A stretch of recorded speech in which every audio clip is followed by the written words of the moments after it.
So, two superstars that are obviously not going to be happy about the draft. Two superstars that were really hot on SmackDown, and then they have been moved to Raw. Two superstars that were actually getting over, that were previously overlooked. Two superstars that if they were on Raw to begin with, when the brand split wasn't available, they seemed to got lost in the crowd. WWE with Bray Wyatt in particular, there was never going to push him to the main event on Raw before the brand split. He was just getting lost sort of in the mid card, just doing some really good feuds with people, but never making it to the top. And but then he went to SmackDown, and he was able to be given that opportunity because there's two world titles, and now he's lost that opportunity again. He wins the title, he loses it to Orton at Mania, and then he gets drafted to Raw. And he's going to be, probably looks like he's feuding with Finn Balor. Now again, this is another great feud that Bray Wyatt's going to have. He has some amazing feuds, but it's never for a belt.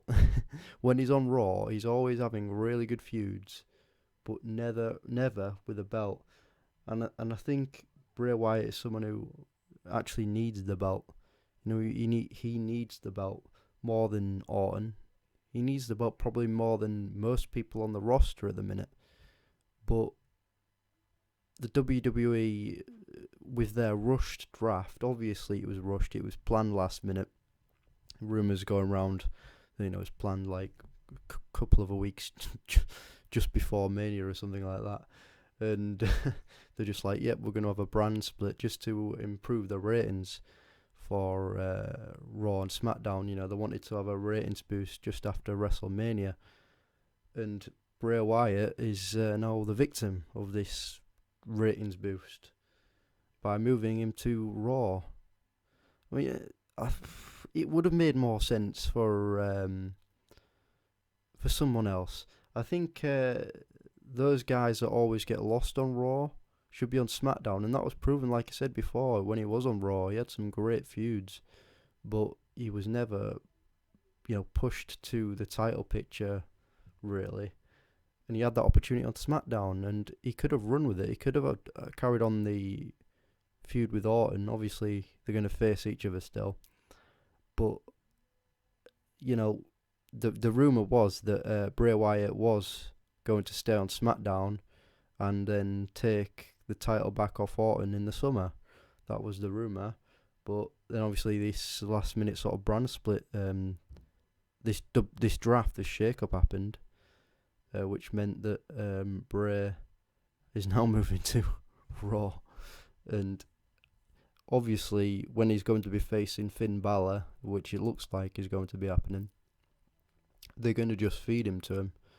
And obviously Finn Balor needs to get over again as well. He needs to get some momentum behind him. Very, very worried about him at the moment. Very worried. But Bray Wyatt, I'm worried about, because he had the opportunity. He had the momentum with the title. They take it away from him. They put him back on Raw. It's like a punch in the face and then another punch in the face. Not only do you take away the title from him on SmackDown and give it to Orton, who doesn't need it, you then take someone who was probably fit for SmackDown, who's really good, and put him on Raw. I mean, Bray Wyatt could have easily had just an amazing feud with like AJ Styles, Sami Zayn, or something like that. Yeah, bringing Sami Zayn to SmackDown was actually a good idea, because it wasn't being used on Raw very well. He was getting lost in the talent there. And, they say, Shane always says, I know it's like a WWE sort of propaganda thing, that, it's the land of opportunity on SmackDown. Well, it really is. Like, people actually get pushed there, but the minute they say it's the land of opportunity, but then they give the title to Orton. Like, he doesn't need the title. Okay. I'm so happy that AJ Styles stayed on SmackDown though. I think he should be staying on SmackDown for years and years to come. Like, I think he should just be the stable of SmackDown, and just really stay there, and always be in the upper mid card or in the main event. But guarantee that Bray Wyatt's not going to be used on Raw, and it's just a shame really, because it's just awful. But I just want to talk about the second one as well, which is obviously The Miz. Now, I'm going to go out and say that The Miz is probably one of the best heels in the WWE right now. The second one, WWE won't admit it, but the second major heel in the WWE right now is Roman Reigns. WWE trying to force Roman Reigns to be this, superhero good guy, and nobody's buying it. He is the second most probably worst heel. The reason why Miz is the first is because WWE plays him as a heel, and he is a heel. He actually gets a lot of heat from the crowd, and so I really think that. And Braun Strowman was a good heel, but then obviously he's then beating up Roman Reigns, and he's getting cheered for it. This is how much of a heel Reigns is.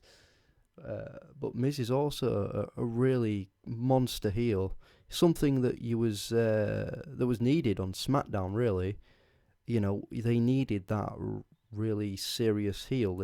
You have AJ Styles face, Kevin Owens. Yes, he's a heel, but at the end of the day, he's a face to the internet crowd, so to speak. You have Randy Orton, who face. All these people who are faces. You needed a heel on SmackDown, and The Miz was the perfect one to be pushed into the main event card. I think that The Miz could have gone for the title as well. I mean, I could have seen that The Miz going for the title. The Miz versus AJ Styles in a massive feud for the title somewhere down the line. But now we're not going to get to see that because The Miz has been drafted, it seems, to Monday Night Raw. And the thing is, he's just going to become a laughing stock again. The good thing about SmackDown is that Miz was given, it seems like, a lot of mic time. He was able to be on Talking Smack, and he was just talking shit, and it was great. But now he moves to Raw. All I feel like he's going to be there for is like a presenter, for Miz TV, but not in a way that's